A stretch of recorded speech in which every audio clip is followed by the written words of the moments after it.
Puja's blog. দেখো আমার গলার অবস্থা ভীষণ খারাপ, তবু আজকে একটা দারুণ ব্লগ হতে চলেছে গাইজ। বিয়ের ব্লগ তো তোমরা প্রচুর দেখলে, বিয়ে রিসেপশন প্রচুর কিছু। এবার আমরা যাচ্ছি বেড়াতে, সামনেই যেহেতু হোলি, সেই জন্য আমরা হোলি সেলিব্রেশন করতে যাচ্ছি হচ্ছে দীঘা। তো দেখো আমরা একদম রেডিও হয়ে গেছি, ড্রেস পরে নিয়েছি, আর আমরা কিভাবে যাচ্ছি না যাচ্ছি এই ভিডিওটা দেখলে তোমরা সবটাই দেখতে পারবে। আর সত্যি কথা বলতে গলার ভয়েস এতটা খারাপ হয়ে গেছে, তার জন্য মনটা সত্যিই খুব খারাপ, কিন্তু মন খারাপ করলে তো চলবে না। তো যাই হোক, চলো তোমার আমরা বাসে যাব, আর কে কে যাচ্ছি না যাচ্ছি, কোথায় থাকছি, কিভাবে যাচ্ছি, সবটা তোমরা ব্লগ স্কিপ না করে যদি দেখো সবটা জানতে পারবে। চলো তাড়াতাড়ি করে বেরোনো যায়। আমার মোট দেখো দুটো ব্যাগ হয়েছে, একটা ঘাড়ের ব্যাগ, এই ট্রলি ব্যাগটা কিন্তু একদম নতুন কেনা, ও অর্ডার করে দিয়েছিল, আমার খুব পছন্দ হয়েছে। যাই হোক, এই যে আমরা বাইরে বেরিয়ে গেছি, বাইরে বেরিয়ে দেখো কত লোকজন, আসলে সবাই আমাদেরকে টাটা করার জন্য বাইরে এসেছে। আর এই হচ্ছে আমাদের গাড়ি, আমরা এই গাড়িতে করে বহরমপুর পর্যন্ত যাব। তো এখন ওই সবারই যে ব্যাগগুলো বা ট্রলি ব্যাগগুলো, সেগুলো সব কিছু এই গাড়ির ওপরে তোলা হচ্ছে। তো যাই হোক, সবাইকে টাটা করে বেরিয়ে গেলাম আমাদের দীঘার উদ্দেশ্যে। চলো যাওয়া যাক। এই সবাই উঠেছে তো?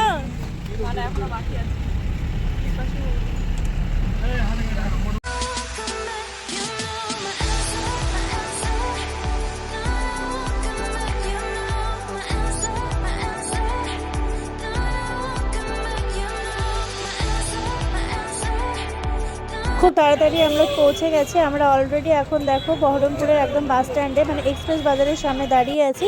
এখন গাড়ি থেকে আমাদের ব্যাগগুলোকে নামিয়ে দেওয়া হচ্ছে। তো যেহেতু আমাদের বাসের টাইমের অনেকটা আগে আমরা পৌঁছে গেছি, সেই জন্য আমাদের এখন অপেক্ষা করা ছাড়া আর কোনো কাজ নেই। তো চলো অপেক্ষা করবো। তোমরা আবার দেখবা। তো যাই হোক, দেখতে পাচ্ছ ওইদিকে ভাইরা লেস খেতে ব্যস্ত, আর ওইদিকে এক্সপ্রেস বাজারে আমাদের অনেকজন কিন্তু অলরেডি শপিং করতেও চলে গেছে। আর এই যে এদিকে আমাদের সমস্ত ব্যাগগুলো এক জায়গায় করা আছে, আর এরা হচ্ছে পাহারা দিচ্ছে। গাইজ আমরা এখন বহরমপুরে পৌঁছে গেছি, বেশ খানিকক্ষণ হলো। তারপরে এখন আমাদের বাস আছে হচ্ছে 7:40-এ। তো ততক্ষণ পর্যন্ত আমরা ওয়েট করব। এই যে এখানে এক্সপ্রেস বাজার আছে, এখানে আমরা ওয়েট করছি, আর যা কিছু টিফিন খাওয়ার এগুলো খেয়ে নিচ্ছি। এখানে বাস স্ট্যান্ডে একটা মোমোর দোকান দেখতে পেলাম, তো সেখান থেকে আমরা এখানে মোমো নিয়ে নিলাম আর মোমো টেস্ট করলাম। যাই হোক, মোমোর থেকে আমার বেশি ভালো লেগেছে স্যুপ, কারণ আমার গলার অবস্থা তো তোমরা দেখতেই পেলে, সেই জন্য আমি কিন্তু 2 থেকে 3 প্লেট স্যুপই খেয়েছি, অসম্ভব ভালো লাগছিল। যাই হোক, আর এই হচ্ছে আমাদের বাস। চলো এবার দীঘার উদ্দেশ্যে রওনা দেওয়া যাক। আর বাসে উঠেই দেখি যে আমার উইন্ডো সিট পড়েছে, আর উইন্ডো সিট মানে কিন্তু একটা আলাদাই আনন্দ। আর তারপরে আবার রাত্রিবেলায় জার্নি, তোমাদের সাথে কি বলবো, এত সুন্দর লাগছিল না চারিদিকের ভিউ দেখতে। তো বাসে উঠে উঠে কিন্তু আমার অসম্ভব ঠান্ডা লেগেছিল, তো সেই জন্য 2-3 ঘন্টা বেশ কষ্ট পেয়েছি, ঠান্ডাতে পুরো জমে গেছিলাম, কারণ শরীরটাও তো খারাপ ছিল, তোমরা হয়তো দেখে বুঝতেই পারলে। তো যাই হোক, এরকমভাবে সারাটা রাত্রি কিছুটা ঘুমিয়ে না ঘুমিয়ে কাটিয়ে দিলাম। আর সকালবেলায় দেখো আমরা এখানে দীঘা ঢুকছি, ঘুম থেকে উঠে উঠেই তোমাদের সাথে শেয়ার করেছি এই যে এই ক্লিপটা। তো যাই হোক, মোটামুটি ঘুমিয়েছি, খুব একটাও তো ভালো ঘুম হয়নি। তো চলো এবার দীঘা ঢুকছি, সেটারই কিছু ভিউ তোমাদের সাথে শেয়ার করছি।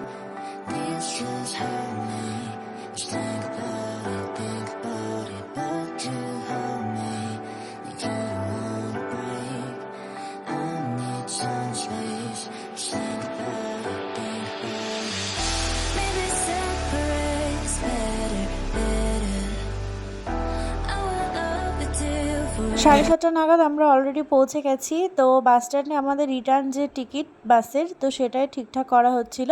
দেন এখন আমরা যাচ্ছি একদম হোটেলের উদ্দেশ্যে। চলো হোটেলে গিয়ে একদম তোমাদের সাথে সব কিছু শেয়ার করছি। হোটেল সি ওয়াইন, এটা হচ্ছে আমাদের হোটেল। আসতে চলো এবার ভেতরে ধীরে ধীরে যাওয়া। ভেতরে ঢুকে দেখো পাশে মন্দির রয়েছে, আর এই হচ্ছে হোটেলের ভিউ দেখে আশা করি তোমরা বুঝতে পারছো এটা অনেক পুরাতন হোটেল। যাই হোক, সামনে কিন্তু এখানে প্লে গ্রাউন্ড আছে। হোটেলে ঢুকে ঢুকে আমাদের কিছু সমস্যার সম্মুখীন হতে হয়, যেমন আমরা যে মানুষটার দ্বারা হোটেল বুক করেছিলাম তার ফোন সুইচ অফ ছিল। তো যাই হোক, কথাবার্তার দ্বারা প্রবলেম সলভ হয়ে গেছিল শেষ পর্যন্ত। খুব ব্যস্ততার মধ্যে আছি আমরা, হোটেলের জন্য আমরা প্রচুর স্ট্রাগল করছি, আর এখানে এসে আমরা ফেসে গেছি গাইজ। সেজন্য সবাই যথাসাধ্য স্ট্রাগল করছে। আপনারা একটু আশীর্বাদ করুন। হ্যাঁ, আমরা যেন যুদ্ধে জয় করতে পারি। আমার সেদিকে ভালো। গাইজ, আপনাদের কি বক্তব্য? এইভাবে বসে থাকতে কেমন লাগছে? হোটেলটা ঠিক মতো পাইনি।